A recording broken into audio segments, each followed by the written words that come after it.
balik lagi di channel YouTube Tace. Di video kali ini Tace pengen sharing sekalian mau jawab beberapa pertanyaan-pertanyaan dari teman-teman yang ditaruh di YouTube atau di TikTok.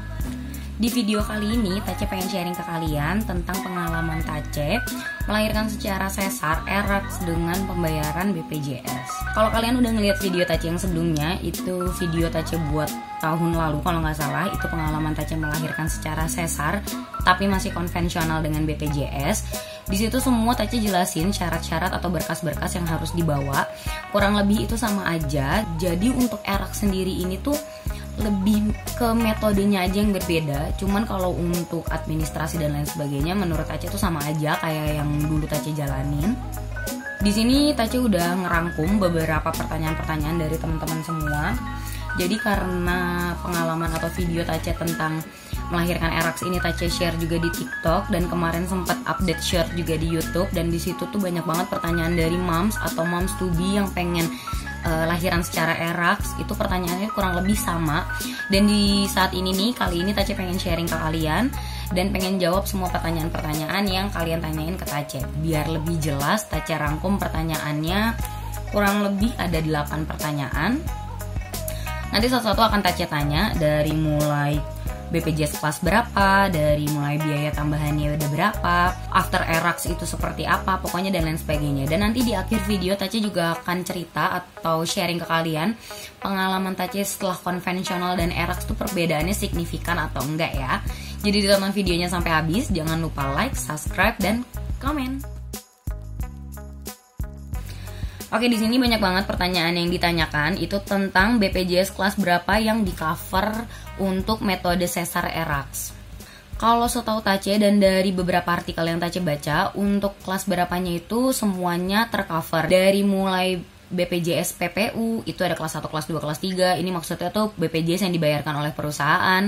Ada juga BPJS Mandiri, kelas 1, kelas 2, kelas 3. Atau BPJS yang dibayarkan oleh pemerintah atau KIS.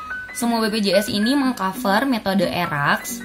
Kalau nggak salah tuh ada beberapa budgetnya masing-masing. Nanti kalian bisa search aja, atau nggak nanti Tace sematkan juga untuk capturean dari budget per kelasnya.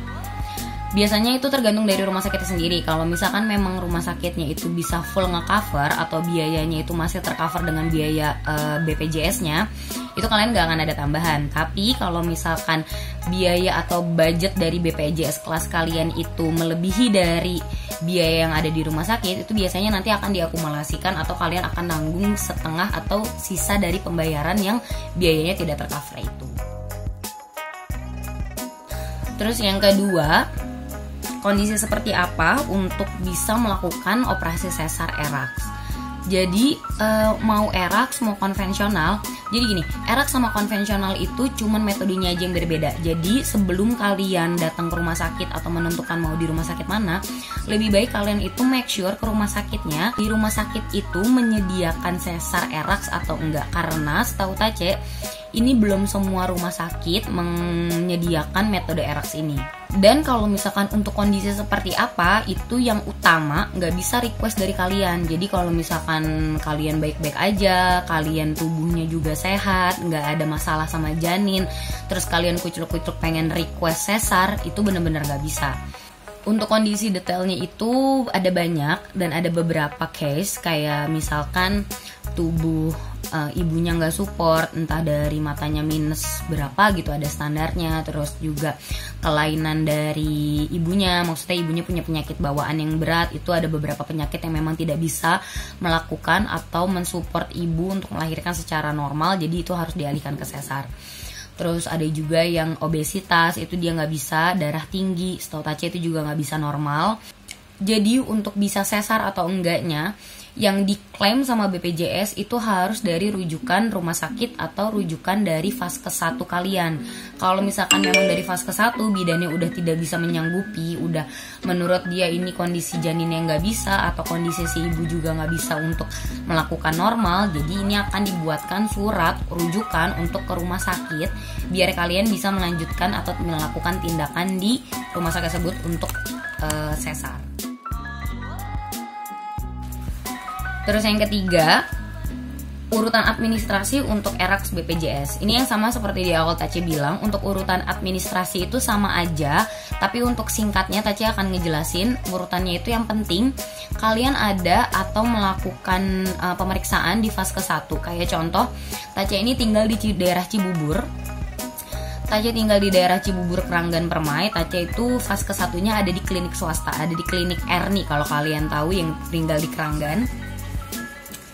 Nah, dari klinik Erni ini, karena memang Tace udah ada histori untuk melahirkan sesar belum jangka waktu yang optimal, dan belum standarnya juga Tace bisa melakukan operasi normal, karena anak pertama itu sesar di tahun 2021, dan kemarin tahun 2022 bulan Mei Tace melahirkan anak yang kedua, yang otomatis Tace harus melakukan sesar lagi di kehamilan yang kedua ini. Jadi karena memang kondisi Tace yang gak memungkinkan untuk melahirkan secara normal, jadi dari fase ke-1, klinik Erni itu ngebikinin surat rujukan untuk Tace ke rumah sakit. Nah, rumah sakitnya itu dari klinik Erni ada beberapa rumah sakit rujukan. Yang Tace inget tuh ada rumah sakit Hermina Cilengsi sama ada rumah sakit Tamrin Cilengsi. Ada 2 rumah sakit, dan 2 rumah sakit ini ternyata salah satunya itu nggak menyediakan metode ERAKS. Karena yang pertama udah konvensional, jadi gue kepo dong, pengen tahu nih rasanya ERAKS kayak gimana. Akhirnya gue memutuskan untuk ngambil di rumah sakit Hermina aja, di Hermina Cilengsi.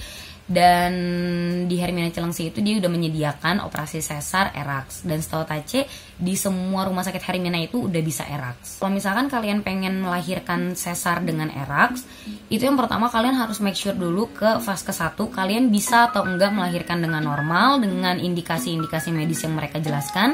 Kalau misalkan memang nggak bisa, kalian bisa tanyain lagi ke fase ke-1-nya atau ke kliniknya itu, atau puskesmas biasanya, rumah sakit rujukan mana yang mereka sediakan dari fase ke-1 itu. Misalkan ada rumah sakit A, B, C, dan D gitu. Dari 4 rumah sakit ini kalian make sure lagi di mana rumah sakit yang menyediakan sesar ERAKS, karena kemungkinan besar tidak semua rumah sakit itu masih udah bisa menyediakan sesar ERAKS.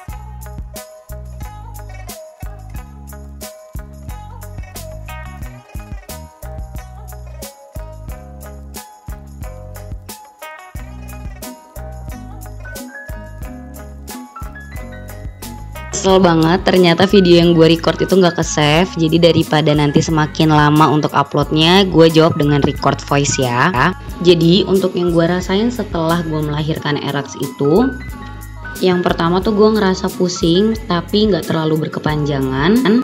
Bekas jahitannya tuh juga menurut gue nggak terlalu ngeganggu. Nyeri cuma di bagian simpul aja, karena simpul jahitan gue itu ada di kanan. Makanya gue ngerasain nyeri yang agak sedikit ngeganggu tuh di bagian kanan. Tapi ini gak ngeganggu gue untuk bergerak. Setelah ngejalanin operasi, posisi gue itu masih di infus.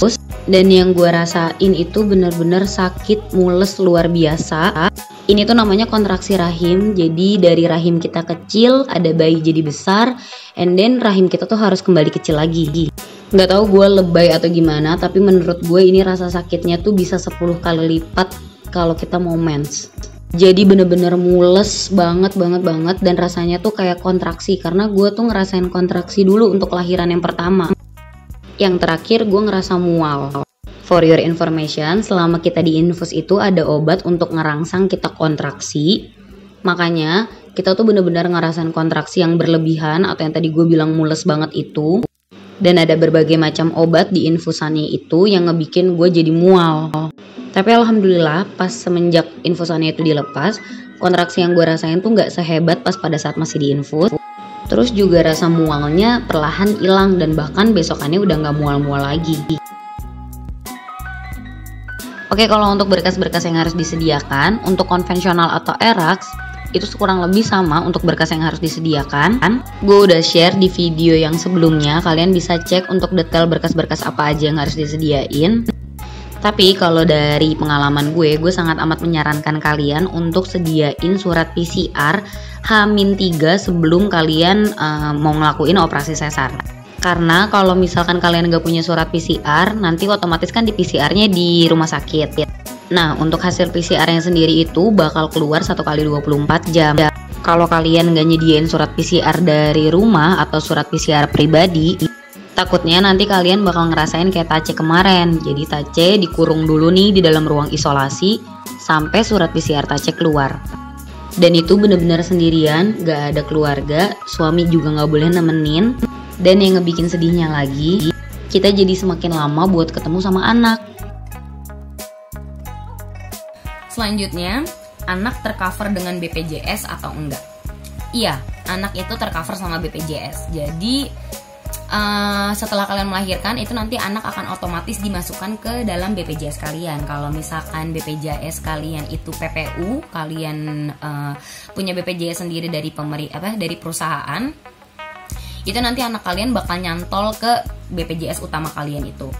Terus kalau misalkan kalian BPJS-nya juga PPU tapi bareng sama suami, itu nanti bakal ada nama tambahan gitu buat BPJS-nya si anak. Jadi nanti semua prosesnya itu bakal dibantu sama pihak rumah sakit, kalian gak usah ngapa-ngapain. Tapi di sini gue mempunyai kendala, ini pengalaman pribadi gue, menurut gue ribet. Karena yang tadi gue bilang, gue itu melahirkan di tanggal 28 Mei, which is di hari Sabtu. Dan itu weekend, otomatis BPJS itu offline. Dan karena gue melakukan melahirkan erax, jadi di tanggal 28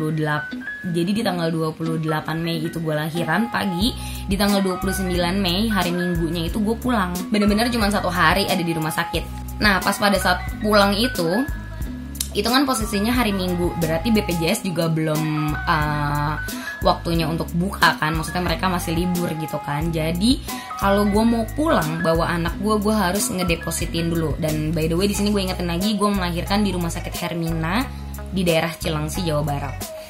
Nah, karena BPJS gue itu aktif tapi kendalanya itu ada di weekend, jadi otomatis anak gue belum bisa dimasukin ke dalam BPJS gue. Nah, sedangkan di hari Minggu gue udah harus pulang, jadi di hari itu gue harus depositin anak gue dengan uang. Jadi pada saat itu suami gue harus bayar di bagian administrasi untuk deposit, mungkin kayak buat nitip uang aja gitu, itu sebesar 600.000. Dan di hari kerjanya langsung diurus sama rumah sakit untuk memasukkan anak gue yang baru lahir ini ke BPJS pribadi gue ini. Setelah 14 hari kerja, kalau nggak salah 14 hari atau 7 hari kerja gitu, itu kita bisa datang lagi ke rumah sakit untuk ambil si 600.000 itu, kayak gitu. Jadi itu biaya tambahan, itu biaya tak terduga, lebih ke tak terduga karena gue kaget lahiran harus di weekend kan. Oke, jadi segitu aja yang pengen Tace sharing ke kalian. Semoga semua pertanyaan-pertanyaan ini sudah menjawab kebingungan kalian semua. Atau mungkin ada beberapa pertanyaan yang memang belum gue sematkan di sini, kalian bisa langsung ajuin di kolom komentar aja. Siapa tahu nanti Tace baca, nanti Tace bisa bantu jawab juga. Terima kasih yang udah nonton video Tace sampai akhir. Jangan lupa like, comment, dan subscribe.